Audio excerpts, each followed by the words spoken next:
रात भर देव न जाने क्या सोचकर सोया था, या फिर उसे क्या हुआ था कि सुबह वह कुछ बदला बदला सा लग रहा था। माही से भी बड़े आराम से बात कर रहा था और सारे घर वाले भी उसके इस बदलाव से हैरान थे। खासकर माही, जिसे ये समझ नहीं आ रहा था कि अचानक ऐसा क्या हुआ है कि मुझसे बड़े प्यार से बात कर रहा है। और सबसे ज़्यादा तो वह तब हैरान रह गई थी जब देव ने उससे कहा कि आज मैं ऑफिस नहीं जा रहा हूँ, आज हम दोनों कहीं बाहर घूमने चलते हैं और लंच भी बाहर ही करेंगे। नाश्ते के बाद तुम जल्दी से तैयार हो जाना, ठीक है। देव की इस बात पर माही काफ़ी हैरान हुई और वह अपने सामने खड़े देव के माथे पर अपनी हथेली रखकर कहने लगी, बुखार भी नहीं है, फिर क्या, तबीयत तो ठीक है ना तुम्हारी? देव मुस्कुराते हुए कहता है, क्या हुआ है, क्या चेक कर रही हो? कुछ नहीं हुआ है मुझे, मैं बिल्कुल ठीक हूँ। तुम भी ना माही, कहते हुए देव उसके सर पर हल्के से मारता है और वहाँ से चला जाता है। और वहाँ खड़ी माही देव का जाता हुआ यह रूप देखती ही रह जाती है। कुछ देर बाद गाड़ी की हॉर्न की ज़ोर की आवाज़ सुनकर सीढ़ियों से जल्दी जल्दी माही उतरती हुई, बस आ रही हूँ। पता नहीं आज इसे क्या हुआ है, आज सुबह से अजीब बर्ताव कर रहा है। यह सोचते हुए वह कभी खुद को तो कभी साड़ी को संभालती हुई देव की तरफ बढ़ती है, जो गाड़ी में उसका इंतज़ार कर रहा था। देव उसे साड़ी में पहली बार देखकर बहुत चौंक जाता है और माही को ऊपर से नीचे की तरफ देखकर ज़ोर ज़ोर से हंसने लगता है। ये क्या पहन लिया है और इतना तैयार क्यों हो? हंस क्यों रहे हो? क्या अच्छी नहीं लग रही हूँ? मुझे पता था ये साड़ी वाड़ी ये ज्वेलरी मेरे बस की बात नहीं है।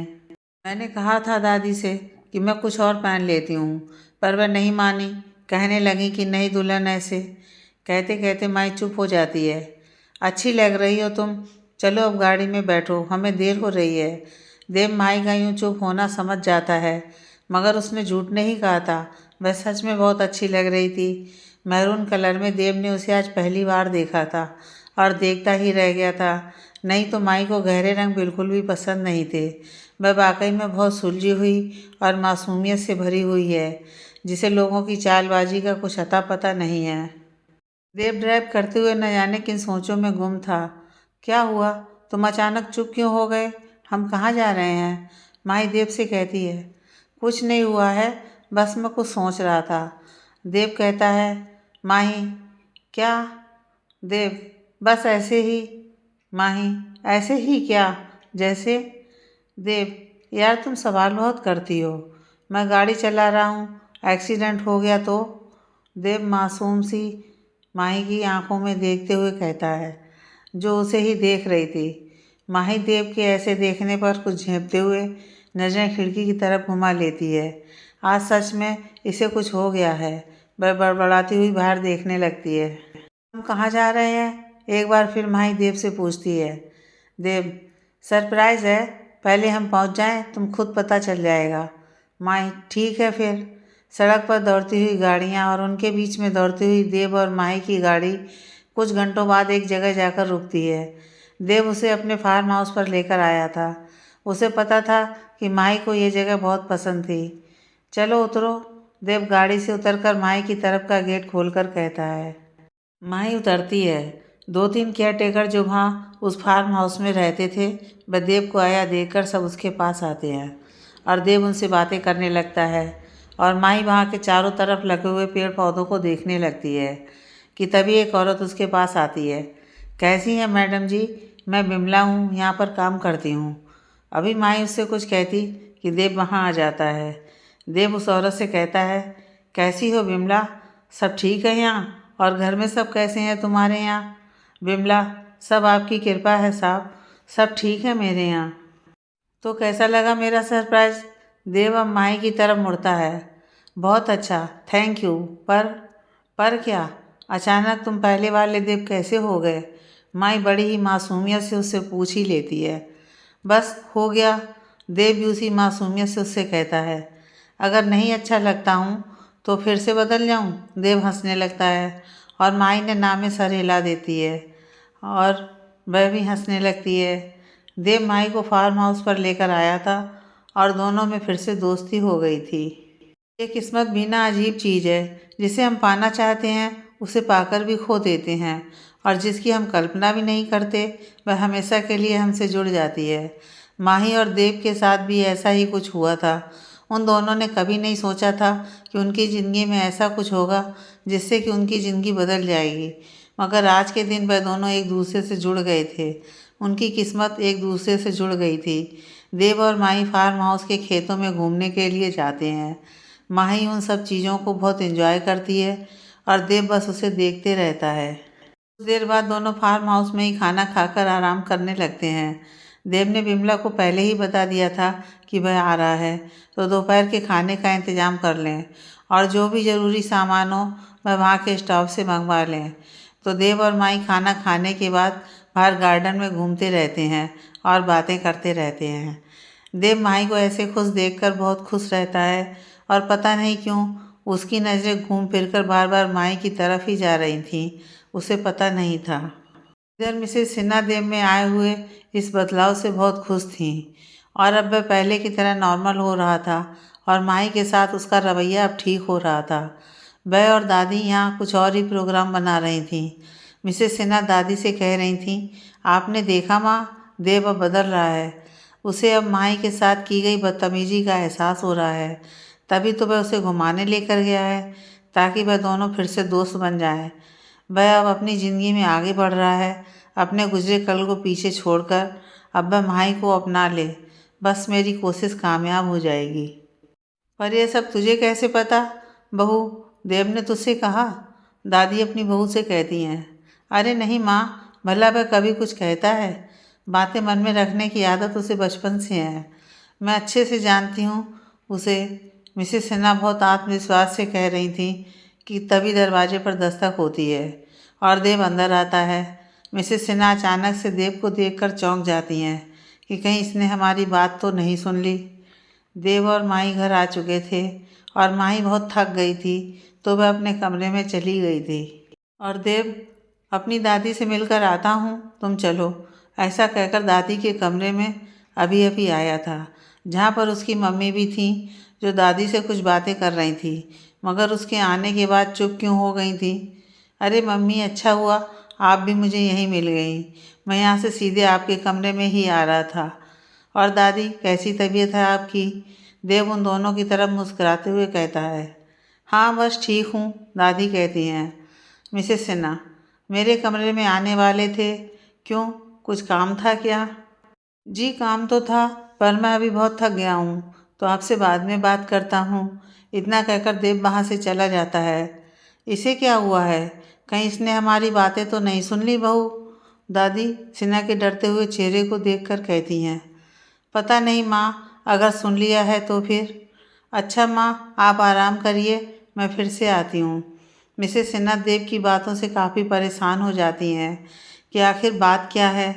आखिर रात में सब लोग जब खाना खाकर सोने जा रहे थे, तो सिन्हा देव को रुकने के लिए कहती हैं। बेटा, मुझे तुमसे कुछ बात करनी है, ज़रा टेरेस पर आना। जी माँ, आप चलिए, मैं अभी आता हूँ, देव उनके जवाब में कहता है। कुछ समय बाद दोनों माँ बेटे टेरेस पर बातें कर रहे हैं। देव, माँ क्या बात है, आपने मुझे बुलाया? मिसेस सिन्हा, बात तो तुम्हें ही करनी थी ना मुझसे, उस समय तुम कह रहे थे ना दादी के कमरे में। देव को याद आता है, तो वह अपना सर झटक कर कहता है। हाँ, मैंने ही कहा था, याद आया। मैं सोच रहा था कि क्यों ना आप माही को कल शॉपिंग पर ले जाएं। मैं जब जब उसे रूही के कपड़ों में देखता हूँ तो मुझे बहुत तकलीफ़ होती है। पता नहीं क्यों भाई ये सब डिज़र्व नहीं करती है। माँ रूही के कपड़े तक नहीं, और मैं तो। देव चुप हो जाता है अचानक से। मैं तो क्या, यही ना कि तुम भी उसे डिज़र्व नहीं करते, यही कहना चाहते हो ना तुम? मिसेस सिन्हा देव की बात समझ जाती हैं और उससे कहती हैं। देव अपनी माँ से कहता है। हाँ यही बात है। देव नज़रें घुमा लेता है। मिसेस सिन्हा, बेटा मैं तुम्हारी माँ हूँ, तुम्हें तुमसे ज़्यादा जानती हूँ, और मेरी मानो तो ज़िंदगी में आगे बढ़ना सीखो। ये किस्मत की बात है कि तुम्हें रूही से मोहब्बत हुई और तुम्हारी शादी माही से। अब तुम्हें तय करना है कि तुम क्या चाहते हो। अगर तुम माही के साथ नहीं रहना चाहते हो तो भी हमें कोई प्रॉब्लम नहीं है। बस कुछ दिनों के बाद तुम्हारी और माही की तलाक हो जाएगी, फिर तुम आज़ाद हो जाओगे। इतना कहकर मिसेस सिन्हा वहाँ से चली जाती हैं और देव उनके जाने के बाद बहुत देर तक वहीं छत पर ही खड़ा आसमान की तरफ देखता रहता है।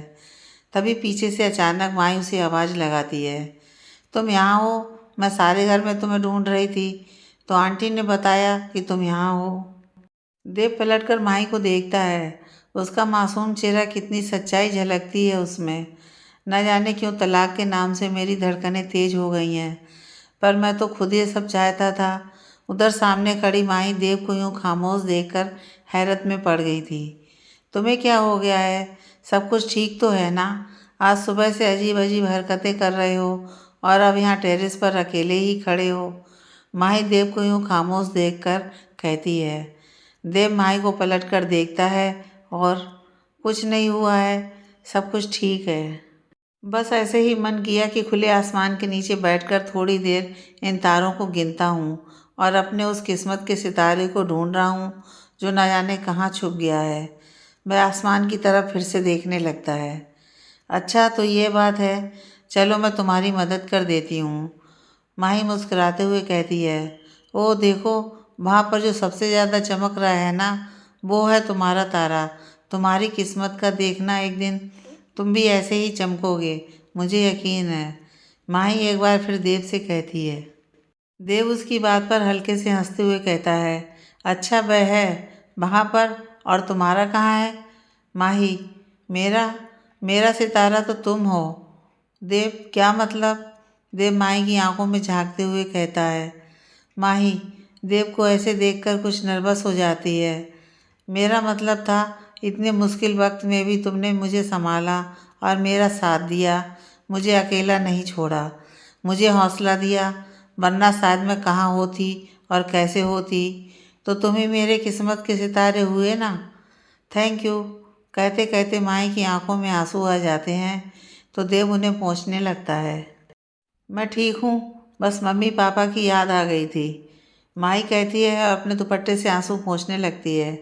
देव माई को अच्छे से जानता था कि वह बहुत ही ज़्यादा इमोशनल है और उसे फीलिंग छुपानी नहीं आती है, तो वह थैंक यू अपनों से नहीं कहते बल्कि गैरों से कहते हैं। चलो अब बहुत देर हो गई है, तुम चलकर आराम कर लो, कल तुम्हारे लिए एक और सरप्राइज गिफ्ट है। देव माही को खुश करने के लिए कहता है। माही, एक और गिफ्ट? पर किस लिए? देव, वह इसलिए कि तुम बहुत अच्छी हो और मेरी दोस्त भी हो। अब चलो, मुझे बहुत तेज़ नींद आ रही है और थक भी गया हूँ, तो चलो।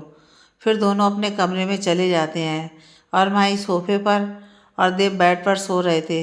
हालांकि देव ने उससे कितनी बार कहा था कि तुम बेड पर सो जाओ, मैं वहाँ सोफे पर सो जाता हूँ, पर माही नहीं मानी थी। अगली सुबह देव माही को लेकर शॉपिंग पर जाता है और जाने से पहले अपनी माँ से कहता है कि रूही के जितने भी कपड़े और तस्वीरें या चीज़ें मेरे कमरे में हैं, आप उन्हें फेंक दें। और आप सही थी माँ, ज़िंदगी में कभी कभी कुछ गलत फैसले भी सही साबित हो जाते हैं और कभी कभी सही फैसला करने पर भी हमसे गलती हो जाती है, मगर उस गलती का बोझ हम जितनी जल्दी उतार दें, ज़िंदगी उतनी ही आसान और खूबसूरत हो जाती है। क्यों, है ना माँ? देव और मिसेस सिन्हा आपस में बातें करते रहते हैं। मिसेस सिन्हा देव की बात सुनकर बहुत चौंक जाती हैं और साथ ही साथ खुश भी बहुत होती हैं।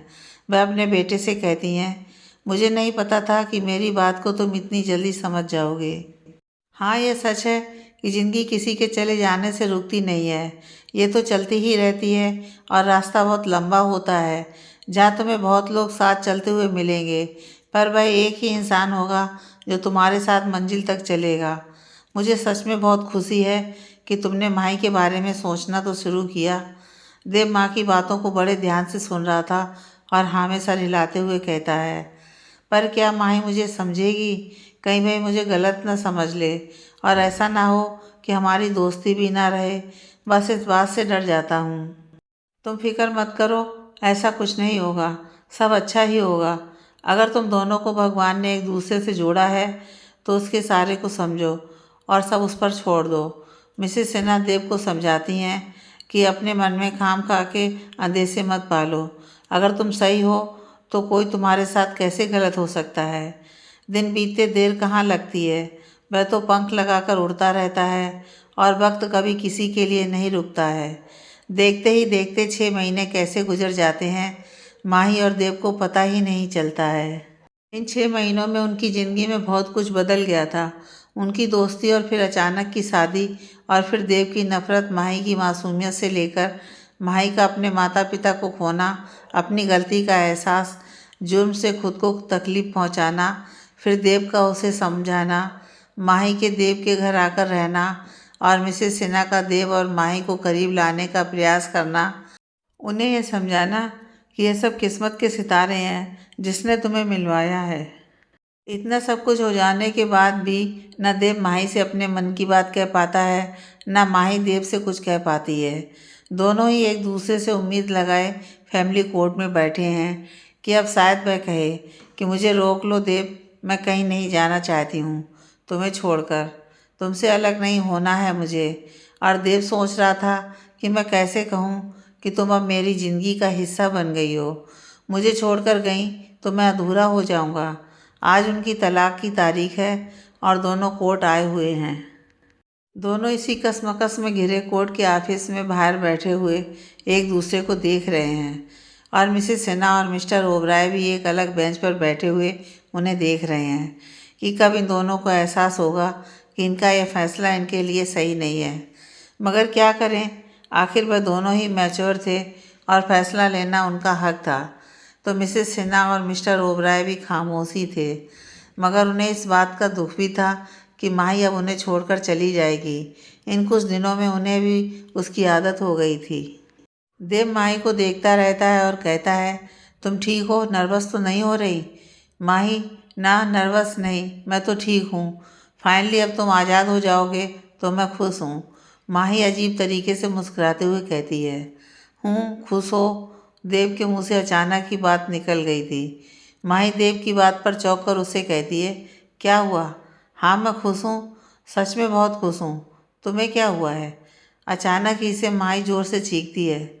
कुछ नहीं, देव कंधे उचकाते हुए कहता है। पर तुम चिल्ला क्यों रही हो? तब माही को एहसास होता है कि मैं गुस्से में क्यों हूँ। मगर देव समझ जाता है कि यह तो माही की पुरानी आदत है। वह अपनी फीलिंग्स छुपा नहीं सकती है, या तो प्यार से या फिर गुस्से से उसे जाहिर करना उसकी बहुत पुरानी आदत है, और आज भी वह यही कर रही थी। अभी देव माही से कुछ कहने ही वाला था कि अंदर से उन्हें बुलावा आ जाता है और वह दोनों ऑफिस के अंदर चले जाते हैं। दोनों वकील के सामने बैठ जाते हैं। वहाँ बैठा हुआ वकील उनकी तरफ तलाक के पेपर बढ़ाते हुए कहता है, आप दोनों इस पर साइन कर दें और फिर आपकी तलाक की सारी फॉर्मेलिटी मैं पूरी कर दूंगा। वकील की बात पर देव और माही कभी उस कागज़ को तो कभी एक दूसरे को देखते रहते हैं कि अब आगे क्या होगा, क्या हम सचमुच में अलग हो जाएंगे। दोनों के मन में एक ही बात चल रही थी, मगर दोनों ही खामोश थे। क्या एक कागज़ का टुकड़ा हमें अलग कर देगा? दोनों ही साथ बिताए गए दिनों को याद करने लगते हैं, जब वह पहली बार मिले और अब तक का सफ़र। साइन कीजिए प्लीज़, मुझे और भी केसेस देखने हैं, देर हो रही है। वकील की आवाज़ सुनकर जैसे देव और माही नींद से जाग जाते हैं। और तब देव माही की तरफ देखता है और उसका सर अपनी तरफ घुमाकर कहता है, मेरी तरफ देखो माही, क्या तुम सचमुच मुझे छोड़कर जाना चाहती हो? अगर मैं तुमसे यह कहूँ कि मत करो यह सब तो? कुछ देर रुककर माही जो टेबल पर पड़े उस कागज़ की तरफ देखती है और फिर देव से कहती है, तो मैं नहीं करूँगी, और तुमसे दूर जाना तो दूर की बात है, मैं ये सोचूंगी तक नहीं। इतना कहकर माही देव के सीने से लग जाती है और ज़ोर ज़ोर से रोने लगती है, और उसके आंसू देव को भिगोकर रख देते हैं और वह भी माही को गले से लगा लेता है। फाइनली दोनों को अपनी गलती का एहसास हो गया। आखिर मिसेस सिन्हा और मिस्टर ओबराय दरवाजे से ये सब देखकर हैरत में रहते हैं और खुश भी रहते हैं। मिसेस सिन्हा, देखा जी आपने, शादी एक कितना मजबूत बंधन है जो नफ़रत को भी मोहब्बत में बदल देता है। मिस्टर ओबराय, हाँ देखा भी है और समझ भी गया हूँ। तुम सही थी सिन्हा, हमारे देव के लिए माही से अच्छी लड़की मिल ही नहीं सकती, तभी तो किस्मत ने उसे उससे मिलवाया था। हाँ ये तो है, चलिए हम घर चलते हैं, हमारा यहाँ का काम तो हो गया। माही और देव को खुद घर आने देते हैं और हम उनकी आने की तैयारियां करते हैं, एक नई शुरुआत। कहते हुए मिसेस सिन्हा मुस्कुराने लगती हैं और मिस्टर ओबराय भी हंसने लगते हैं और दोनों कोर्ट से बाहर निकलकर घर चले जाते हैं। इधर इन सारी बातों से बेखबर रूही अपने कैरियर में बिजी थी। उसने टॉप 10 मॉडल कंसेप्ट में से उसे पहला नंबर मिल गया था। वह बहुत ही खुश थी और इन सब चीज़ों के होते हुए कैसे 6 महीने निकल गए थे पता ही नहीं चला था उसे। आखिरकार मैं अब अपने सपने के बहुत करीब हूँ। वह सोच रही थी कि क्यों ना अनिकेत शाह जो उसका दोस्त था उसके साथ इस खुशी को सेलिब्रेट करूं और बाकी दोस्तों को भी इनवाइट करूं। रूही उसके बाद सीधे अनिकेत के पास पहुंचती है और उसे अपनी पार्टी के बारे में बताने लगती है और अगले ही दिन रूही अपनी जीत की खुशी में अपने फ्लैट पर पार्टी रखती है जहां बहुत से लोग आते हैं और डांस बियर म्यूजिक का शोर मचा रहता है और हर तरफ रंगीन लाइटों की रोशनी बिखरी हुई रहती है। 2 साल बाद जिंदगी में हम जो चाहते हैं वह कभी कभी हमें मिलते मिलते कहीं खो जाता है। जैसे मंजिल की तलाश में हम इतना खो जाते हैं कि रास्ता भटक जाते हैं और मंजिल कहीं पीछे छूट जाती है और हम आगे निकल जाते हैं। आज के दिन रूही के साथ भी कुछ ऐसा ही हो रहा था। उसने अपनी ख्वाहिशों की खातिर देव को छोड़ा था और आज उसकी ख्वाहिशों ने ही उसे छोड़ दिया था।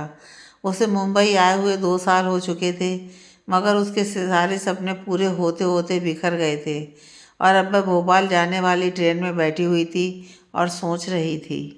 उस रात जब रूही ने अपने फ्लैट पर पार्टी रखी थी तो सब लोगों ने वहां पहुंचकर पार्टी को बहुत एंजॉय किया था मगर अचानक एक हादसा हो गया था। अनिकेत शाह ने उससे बदतमीजी की थी। वह शराब के नशे में चूर हो गया था और रूही के बहुत करीब आ गया था जिसकी वजह से रूही ने उसका सारा नशा अपने एक थप्पड़ से उतार दिया था जिससे अनिकेत होश में आते ही रूही पर गुस्से से लाल हो गया था और उसने अपने थप्पड़ का बदला रूही के कैरियर को बर्बाद करने से लिया था। उस रात जब रूही ने अनिकेत शाह से कहा, तुम्हें मैं सिर्फ अपना दोस्त समझती थी, तुम्हारी हिम्मत कैसे हुई मुझे हाथ लगाने की, मेरे करीब आने की। तब अनिकेत ने अपने होंठ पर लगे हुए खून को पोंछते हुए कहा था जो रूही के थप्पड़ की वजह से उसके दांतों तले होंठ कटने की वजह से निकल रहा था। अरे जाओ जाओ, बहुत देखे हैं तुम्हारी जैसी लड़कियां जो अपने घर वालों को चीट करती हैं और फिर अपनी ही शादी से भागकर बड़े शहरों में अपनी छोटी सोच लेकर आती हैं, अनिकेत कहता है। उसकी बात सुनकर रूही को बहुत गुस्सा आता है और वह अनिकेत को धक्के देकर घर से बाहर निकाल देती है मगर अनिकेत साथ जाते जाते उसे धमकी देता है कि देख लूँगा, मैं तुम्हें बर्बाद न कर दिया तो मेरा नाम भी अनिकेत शाह नहीं। वह वहाँ से चला जाता है। उसके बाद धीरे धीरे रूही के हाथों से सब कुछ रेत की तरह फिसलता जाता है। उसकी जगह किसी और को सुपर मॉडल बना दिया जाता है। उसके सारे प्रोजेक्ट उससे वापस ले लिए जाते हैं और वह 2 साल तक जैसे तैसे स्ट्रगल करती है मगर फिर वह हार मान लेती है। उसके सारे पैसे भी खत्म हो जाते हैं और उसका बैंक अकाउंट भी खाली हो चुका था जिससे वह निराश होकर वापस लौटने का फैसला करती है और अब मुंबई से भोपाल जाने वाली ट्रेन में बैठी हुई अपने बिताए दिनों को याद कर रही थी और सब कुछ याद कर रही थी जो उसने 2 साल पहले जो फैसला लिया था उससे लेकर अब तक के सारे सफ़र का एक एक पल उसकी आंखों के सामने घूम रहा था। चाय मैडम चाय, आवाज़ सुनकर रूही की नींद टूटती है। उसे सब सोचते सोचते कब नींद आ गई थी और अब वह भोपाल स्टेशन पर पहुंचकर खुली थी। कितना बदल गया है इन 1-2 सालों में सब कुछ। एक दिन था जब मैं यहाँ से अपने सपनों को लेकर साथ गई थी और आज लौट कर आई हूँ तो बस खाली हाथ। वह वहाँ से सीधे अपने घर जाती है मगर वहाँ तो ताला लगा हुआ था और उसने आस पड़ोस में रहने वालों लोगों से पूछा तो सबने उसे बहुत हैरत से देखा कि इतने दिनों बाद वह यहाँ क्या लेने आई थी। मगर फिर भी वहाँ के कुछ लोगों ने उसे उसके माता पिता की असामयिक मृत्यु के बारे में बताया और जब उसने माही के बारे में पूछा तो उन्होंने बस यही कहा था कि वह वो ओबराय मेंशन में रहती है, यहाँ कभी कभी बस थोड़ी देर के लिए ही आती है फिर चली जाती है। वह लोग उसे यह नहीं बताते हैं कि माही और देव की शादी हो चुकी है। क्या बताते, उन लोगों ने सोचा वहाँ जाएगी तो खुद जान जाएगी सब। इधर जब अपने माता पिता की मृत्यु की खबर सुनती है तो वह बिल्कुल ही टूट जाती है। यह सब मैंने क्या कर दिया, मैंने ऐसा तो नहीं सोचा था कि मेरी वजह से उन्हें तकलीफ़ हो। मगर वह लोग तो मेरी ही वजह से इस दुनिया से चले गए, मुझे माफ़ी मांगने का मौका भी नहीं दिया। रूही वहीं खड़ी अपने घर के गेट के बाहर उसे पकड़कर ज़ोर ज़ोर से रोने लगती है और पछताती रहती है। अब क्या करूं, कहाँ जाऊं? क्या देव मुझे फिर से अपना लेगा, मेरी की गई गलतियों को भुला देगा? रूही इसी कसमकस के साथ ओबराय मेंशन पहुंचती है, जहां के गेट में एंट्री करती हुई वह सीधे अंदर चली जाती है। हालांकि सिक्योरिटी गार्ड उसे रोकने की कोशिश करते हैं, मगर जब वह कहती है कि वह देव की दोस्त और माई की बहन है, तो वह लोग उसे अंदर जाने देते हैं। रूही जब अंदर जाती है तो वहाँ हॉल में बैठी हुई मिसेस सिन्हा उसे देखकर हैरान रह जाती हैं और अपनी जगह से उठ खड़ी होती हैं। कुछ देर बाद मिसेस सिन्हा और वह बातें करती रहती हैं। रूही उन्हें सब बताते हुए रो रही थी और मिसेस सिन्हा इतना सब कुछ होने के बाद भी उसे दिलासा दे रही थी और उसके आंसू पोंछे जा रही थी। आखिर कैसे नहीं पहुँचती? मिसेस सिन्हा का दिल बहुत बड़ा था। उन्हें भी रूही के माता पिता के जाने का बहुत दुख था, जिससे रूही और भी ज़्यादा रो रही थी। माही और देव घर पर नहीं थे। माही की तबीयत कुछ ठीक नहीं थी, तो देव उसे लेकर डॉक्टर के यहाँ गया था। मगर मिसेस सिन्हा ने अभी तक रूही को देव और माही के रिश्ते के बारे में नहीं बताया था। वह अभी सोच रही थी कि कैसे इसे बताऊं। तभी अचानक से दरवाजे से आवाज़ आती है, माँ माँ कहाँ हैं आप?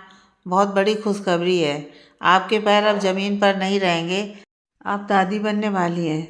ये देव था जो कहते हुए दरवाजे पर से ही चिल्लाते हुए अंदर आता है और उसकी सारी खुशियाँ एक पल में हवा हो जाती हैं जब वह सामने रूही को देखता है। और उसके पीछे पीछे आती हुई माही भी हैरान रह जाती है रूही को वहाँ देखकर। अचानक रूही को सामने देखकर माही के होश उड़ जाते हैं और वह वहीं पर बेहोश होकर गिर पड़ती है। देव जल्दी से उसे उठाकर कमरे में ले जाता है और थोड़ी देर में डॉक्टर भी आ जाते हैं। रूही सब कुछ बस चुपचाप खड़ी होकर देख रही थी। देव और माई को अचानक से सामने आते देखना और देव का खुशी से चिल्लाना और माई का बेहोश होकर गिरना और फिर देव का उसे गोद में उठाकर अपने कमरे में ले जाना। उसकी आंखों में माई के लिए फ़िक्र का दिखना जो बरसों पहले उसके लिए दिखाई देता था। जल्दी से डॉक्टर को फ़ोन करना और जल्दी आने के लिए कहना और रूही का वहाँ होना ना होना, उसे इग्नोर करना, सब कुछ रूही देख रही थी। उसे ये समझते हुए देर नहीं लगी थी कि देव और माई का क्या रिश्ता है। इतनी भी नासमझ नहीं थी कि वह उसने माई के मांग में देव के नाम का सिंदूर और गले में मंगलसूत्र भी देख लिया था। वह जान गई थी कि अब यहाँ उसके लिए कोई जगह नहीं है। देव अपनी ज़िंदगी में आगे बढ़ गया था और क्यों ना बढ़ता, छोड़कर तो मैं उसे गई थी, वह मुझे नहीं। देव के कमरे के कोने में खड़ी रूही पूरे कमरे का मुआयना लेते हुए ये सब सोच रही थी कि कमरा भी बदल गया है। हर चीज़ अब वह नहीं रही जो पहले थी और डॉक्टर माई का चेकअप कर रहे थे। डॉक्टर देव से कह रहे थे सब ठीक है, घबराने की बात नहीं है। ब्लड प्रेशर हाई हो जाने की वजह से इन्हें चक्कर आ गया था। ऐसा हो जाता है, मगर घबराने की कोई बात नहीं है। खाना वाना तो टाइम पर ले रही हैं ना, और मेडिसिन भी। देव जी डॉक्टर, सब कुछ हो रहा है। डॉक्टर तो फिर किसी तरह कोई तनाव जो इन्हें परेशान कर रहा हो, ऐसी हालत में ये सब होना ठीक नहीं है। आप लोग इनका ख्याल रखें। डॉक्टर कुछ दवाइयाँ लिखता है जिन्हें देव अपने नौकर से लेकर आने के लिए कहता है। माई अभी भी सो रही थी। डॉक्टर ने उसे नींद का इंजेक्शन दे दिया था। रूही अब मिसेस सिन्हा के कमरे में चली जाती है और मिसेस सिन्हा उसे सब बताती रहती हैं और मिस्टर ओबराय भी माई की तबीयत की खबर सुनकर घर आ जाते हैं और वह भी रूही को अचानक से वहाँ देखकर हैरत में पड़ जाते हैं। कुछ समय बाद देव मिसेस सिन्हा के कमरे में चला आता है और रूही को बहुत गुस्से से देखता है और उसकी आंखों से नफरत उबल रही थी। क्या लेने आई हो अब यहाँ? एक बात जान लो, एक बार तुम्हारी वजह से माई ने अपने माता पिता को खोया था और अब मैं फिर से तुम्हारी वजह से उसे नहीं खोना चाहता हूँ। प्लीज़ हमारी ज़िंदगी से चली जाओ हमेशा के लिए, देव चीखते हुए कहता है। रूही उसके कहने पर चुपचाप अपने सिर को झुकाए उसकी बातें सुन रही थी और फिर वह कहती है, कुछ लेने नहीं आई हूँ तुमसे, तुमने शादी कर ली, मुझे पता ही नहीं था। कॉन्ग्रेचुलेसन, और वह भी माही से। बहुत अच्छी पसंद है तुम्हारी, भगवान तुम दोनों को हमेशा खुश रखे। रूही कहते कहते रोने लगती है। देव अभी भी उसकी तरफ पीठ करके खड़ा था। वह उसका चेहरा भी देखना नहीं चाहता था। बस एक आखिरी बार अपनी बहन से मिल लूँ, फिर मैं हमेशा के लिए चली जाऊंगी तुम लोगों की ज़िंदगी से। रूही एक बार फिर से कहती है। देव, कोई ज़रूरत नहीं है। माही की तबीयत तुम्हारी वजह से ख़राब हुई है और मैं ये रिस्क दोबारा नहीं ले सकता हूँ। रूही, बस आखिरी बार प्लीज़ देव। देव, मैंने कहा ना नहीं। मान जाओ बेटा, मिलने दो इसे माई से, आखिर वह इसकी बहन है। मिसेस सिन्हा देव को समझाती हैं। माँ, आप भी इसकी बातों में आ गईं। कौन सी बहन? जिसने पिछले 2 सालों से एक फ़ोन कॉल तक उसे नहीं की। वह जिंदा है कि मर गई ये भी नहीं सोचा। उसकी मासूमियत और भोलेपन का फ़ायदा उठाया। कोई इतना स्वार्थी हो सकता है? मैंने सिर्फ किस्से और कहानियों में पढ़ा था, मगर ये तो मेरे सामने है। देव गुस्से में कहकर वहाँ से चला जाता है और सीधे अपने कमरे में माही के पास उसके सिरहाने में जाकर बैठ जाता है। देव माही को बड़े प्यार से देख रहा था और उसके बालों को सहलाते हुए कहता है, कुछ नहीं होगा तुम्हें, मैं हूं ना तुम्हारे पास। माही धीरे धीरे अपनी आंखें खोलती है और देव को अपने करीब पाकर उसकी तरफ नम आँखों से देखती है। उसकी आंखें आंसू से भर जाती हैं और पलकें भीगी हुई वह एक अजीब से कसमकस में गिर गई थी। माही आहिस्ता से देव से कहती है, वह लौट कर आ गई है देव। रूही वापस आ गई है। अब क्या होगा? देव, कुछ नहीं होगा। तुम बस चुप रहकर आराम करो। मैं हूं ना, कुछ नहीं होगा। देव माही के निकलते आंसुओं को साफ करने लगता है और उसके हाथों को अपने हाथों की गिरफ्त में मजबूती से पकड़ लेता है। वही दरवाजे पर खड़ी रूही ये सब देखती रहती है और फिर वहाँ से चली जाती है। अगली सुबह जब मिसेस सिन्हा रूही के कमरे में जाती हैं तो उसे वहाँ ना पाकर बहुत परेशान हो जाती हैं और देव को बताती हैं कि वह पता नहीं कहाँ चली गई है। मगर देव कहता है, जाने दें, उसे अच्छा हुआ कि चली गई।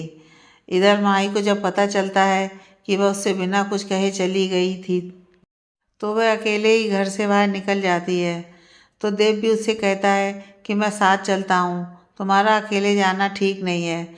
देव और माई जब स्टेशन पर पहुँचते हैं तो वहाँ के एक बेंच पर रूही बैठी हुई रहती है। दोनों उसके पास पहुँचते हैं। रूही अचानक माही को अपने सामने खड़े देखकर उसे गले लगा लेती है और माही भी उसके गले लग जाती है। दोनों बहनें रोने लगती हैं। दोनों ही आंखों में आंसू रहते हैं और वहाँ खड़ा देव चुपचाप ये सब देख रहा था कि शायद खून के रिश्ते ऐसे ही होते हैं। कितना कुछ भी हो जाए, ये रूठ जरूर जाते हैं पर टूटते नहीं हैं। थोड़ी देर बाद माही रूही से कहती है, कहीं नहीं जाओगी, तुम घर चलो, हमारे साथ रहना। नहीं माही, मैं वहाँ नहीं रह सकती हूँ। अब वह घर तुम्हारा है और देव भी। मुझे मत रोको। अगर मैं रुक गई तो शायद फिर से स्वार्थ में आकर कुछ गलत ना कर बैठूं। तो अभी के लिए मुझे जाने दो, पर मैं आती रहूँगी तुमसे मिलने और बेबी माही से भी। रूही माही की तरफ देखते हुए कहती है। पर कहाँ जाओगी? माही फिर पूछती है। रूही, मेरी बात हो गई है। मेरी दोस्त नेहा रहती है बेंगलोर में। उसने कहा है कि तुम आ जाओ, फिर कुछ ना कुछ कर लेंगे तुम्हारी जॉब का भी। तो बस मैं भी सब कुछ भुलाकर एक नई शुरुआत करना चाहती हूँ। इतना कहकर रूही की ट्रेन आ गई है। मुझे जाना होगा। अच्छा, ख्याल रखना अपना और देव का भी। और देव, हो सके तो माई की खातिर ही सही मुझे माफ़ कर देना। इतना कहकर रूही ट्रेन में अंदर चली जाती है और ट्रेन चल पड़ती है एक नए सफ़र की तरफ। देव और माई बस वहाँ खड़े होकर उसे जाते हुए देखते रह जाते हैं।